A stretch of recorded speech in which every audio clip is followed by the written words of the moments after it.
Hello, everyone, and welcome to the final episode in our 4-part series on the bridges that connect you with destiny. It has been an interesting series thus far, and in this 4th episode, we will be talking about the bridge of legacy, the legacy bridge, being future ready with faith and wisdom. Many times when we talk about faith, people always equate faith to the religious question. But let me tell you something about faith. Faith is a belief, a strong belief in something, someone, or yourself and your ability. So you say, I can do it. That is faith in your ability. So for you to leave a legacy, you must believe. And you must make decisions with wisdom and knowledge. You must be future ready. And that is what this episode is all about, being future ready. I am your host, Sarah Esangbedo Ajose Adiogun, and today the skills we'll be talking about are visionary, character-based, talking about what you want to be remembered for and what you want to leave behind for the next, for future generations, and for those who come after you to learn. And today we'll be talking again about 5 skills, 5 bridges that you must cross to succeed on this side of eternity. And the first one we'll be looking at today is productivity. No business succeeds without productivity. Productivity is the bedrock of career or business success.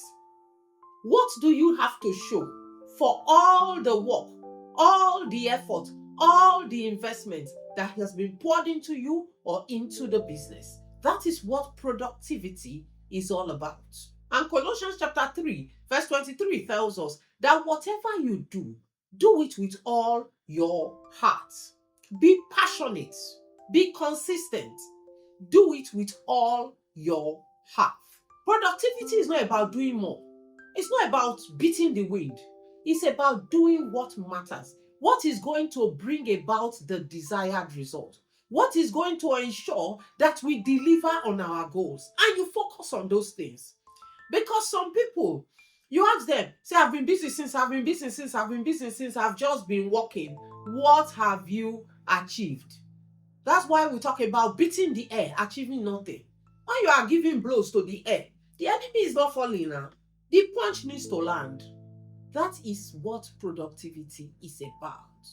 Delivering on the mandate, delivering on the goal, having something to show for all the efforts. As Paul Meyer says, productivity is not an accident. It is a commitment to excellence. It is a commitment. This is the result of a committed effort to excellence, to intelligent planning, and to consistent effort. Hard work delivers productivity. Hard work structured the right way. If you are doing business, productivity is what drives your profitability. You cannot be profitable if you are not productive. In career, the more productive you are, the more you will be recognized, the more you will grow in your career. People will recognize you, not for the effort you put in, but for the results that you have to show. That's why we tell people, when drafting your CVs, when writing your profile, don't talk about the activities you were involved in. Talk about the results and the outcomes of those activities. Let people see the outcomes. Let them see the results of your effort, because it is the results that speak. It is the results that speak, not the effort, not the process. The process delivers the result, and the result is the light. If you want consistent success, if you want consistent promotion, then productivity is the key that unlocks that door. The second bridge we'll talk about today is courage. Be bold as a lion. Courage, as they say, is not the absence of fear. Courage is the decision to act despite the fear. When David encountered the bear, he had the option of running. Nobody would have blamed him if he turned on his tails and he ran. But the boldness to confront the bear gave him the courage to confront the lion and gave him the courage to step up when he saw Goliath. If the other soldiers there realized that God had already given Goliath into the hands of the Israelites, they would have had the courage to step up if they had defeated bears and giants in secrets. And that was the courage that, just took David into the limelight. Courage is the cornerstone of leadership. There is no good leader that is not courageous. You must be courageous enough to dare the status quo. You must be courageous enough to stand for what you believe in, to stand for your values, no matter the opposition. You must be courageous to stare opposition down. Look at opposition in the face and say, that is not where we are going or what I want to do. This is where we are going. This is what I want to do. It doesn't matter the level of opposition. This is where we are going. Courage. Courage forces bold decisions. Courage forces innovation. The temerity to dare to do something differently, to think outside the box, to provide solutions to complex problems that have never before been thought about, to develop a new product line outside of what is traditionally the business of your organization, because you believe that if I dare, I can succeed. Courage. If there is no courage, there is no innovation, there is no breakthrough, there is no productivity. When we talk about individuals who disrupt the status quo, who disrupt the culture of an organization, who disrupt the way an organization works and brings about transformation and brings about business success, disruptors are courageous people because they are disrupting the known in search of the unknown. It takes courage to do that. Courage marks the difference between being stagnant and stuck, or stepping into greatness, stepping into another level of glory. It takes courage to leave your comfort zone and foray into the unknown. Courage is key if you will succeed in life. The third thing we'll talk about today is curiosity. Curiosity. I said that is one thing that distinguishes a successful man from an average or mediocre. That's why the Bible says you must be like a child. You must think like a child. And what does the 4-year-old do? He asks why. And he asks why. And why again. And you break it down until there is nothing else to break down. You must be curious. How did this happen? How did we get to where we are? How can we get out of it? You must consistently ask questions. And you must consistently keep moving forward. And as Walt Disney says, he says we continuously innovate and do new things because we ask why. And our curiosity leads us down different pathways that constantly unveils new stories, new opportunities, and new ways for us to excel. Curiosity is what takes us down the path of innovation.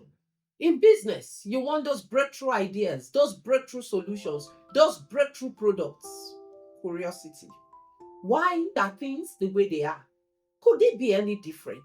How can it be different? How can we make it better? Curiosity. When we are told as children that curiosity killed the cat, no, these days curiosity reinvents the cat and makes it bigger, better, and wiser. We must continuously retain our curiosity if we will succeed in business. We must continuously look at things with a new lens. Curious leaders listen more, think differently, and adapt better. And adaptability is key for success. Listen to episode 2 again. If you are not curious, it will be difficult for you to adapt. A curious mind is a mind that accepts change because it knows through curiosity that things can be better. It cannot always be the way it is. They constantly ask why, and as you ask why, you unveil other layers of reality that would not be exposed to you if you were not curious. And the gateway to curiosity, it forces you to read widely, read more, travel, discover new things. Understand new possibilities, new ideas, new formulas. Read new books, listen to podcasts, and continuously ask the question, why? The fourth thing we're talking about today is vision. There is no business leader that succeeded without a vision. There must be a vision. The vision is what you birth to create a new reality that defines and delivers the success for that enterprise, for that business, for that individual. There must be a vision.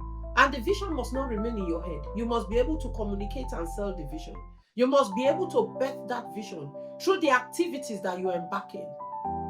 You must be able to sell that vision to people who will enable you and support you to deliver on that vision. Vision shapes purpose, direction, and impact, because that vision determines your goals and your achievements as a human and as an organization.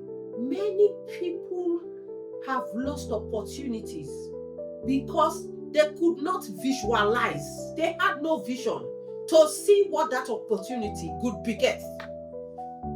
Vision ignites something in you that keeps you going, that keeps you looking beyond today into a future that does not yet exist, but becomes possible through the activities you will execute and the choices you will make, because you have a picture of that future reality in your head, that vision that you are going to birth through the decisions and choices that you make and the actions that you take.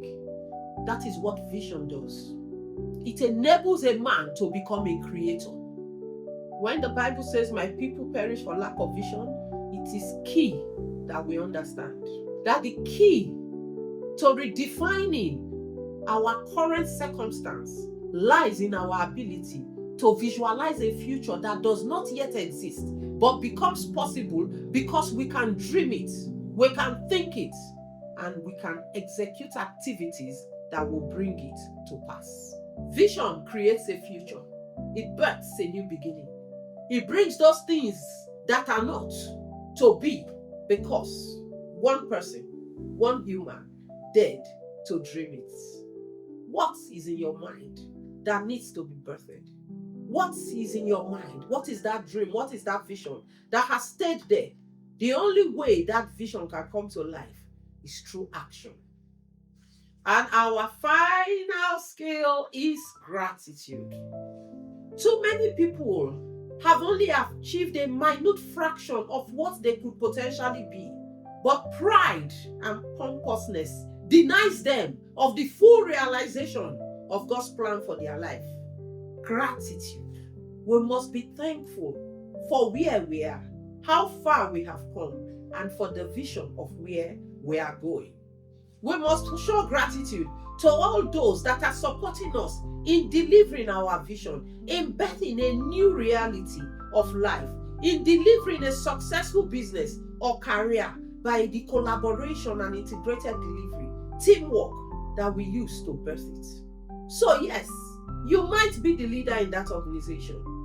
You might be the entrepreneur that started the business, but we must always realize that we could not have done it alone. And we must always be thankful for how far we have come. It was only the leper that came back to give thanks that was restored to wholeness. All the others were healed of leprosy, but the Bible never documents that they were restored unto wholeness. If you will achieve the full vision of what God has in store for you, you must be a grateful person. And as the Bible says, you must learn to count your blessings. Name them one by one. And indeed, you will be so surprised at how far you have come and at what you have achieved. And that realization motivates you, ignites a fire in you to keep going. Because you look and say, if I could come this far, then I can go further until I achieve my vision. Thank you very, very much. This has been a really exciting, informative, and learning series. The 20 critical skills that enables us build the bridges to our destiny. And if you find this episode helpful, if you enjoyed this podcast, if you learned something new, or if it resonated with your leadership and learning journey, please like, share, leave your comment, tell us your story, and together, let's win big, not just for 2025, but leave a legacy for future generations. Thank you very much. I am Sarah Isangbedo Ajose Adiogun, the host of the Sarah Speaks podcast. I'm truly grateful that you follow me and you subscribe to my channel and you watch me every day, because we would not have this channel if you were not a part of our journey. So thank you. And until our next episode, keep winning, keep growing, keep being curious and business smart. Thank you very much and have a lovely day.